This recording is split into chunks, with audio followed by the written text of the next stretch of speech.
नमस्ते दोस्तों, आज हम आप लोग को एक छोटा सा विवाह गीत सुना रहे हैं क्योंकि अब लगन का मौसम आ गया है ना, लगन खुल गया है। तो आज हम विवाह गीत सुना रहे हैं। अगर पसंद आए तो कमेंट करिएगा।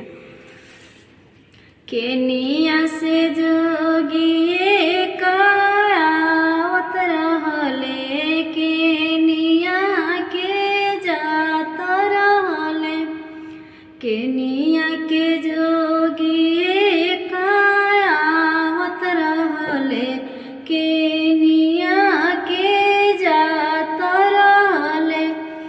अरे माई कवने बाबा दुआरवा जोगिया खड़ा भइले, मांगेले दुलारी दियावा। पूर्व से जोगिए कायावत रहले, पश्चिमा के जात रहले। अरे माई कवने बाबा दुआरवा जोगिया खड़ा भइले, मांगेले दुलारी दियावा। शेर भरी सोनावा हम जोखी देबो, रूपावा छितिराई देबो।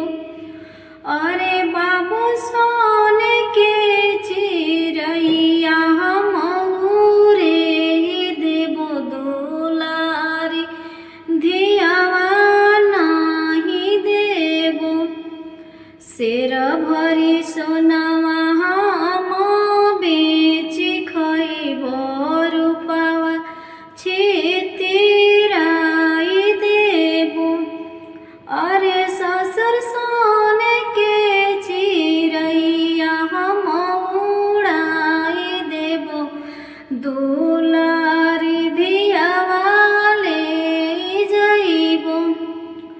अरे ससुर सोने के चिरैया हम बिगाड़ी देबो, दुलारी धियावा ले जइबो।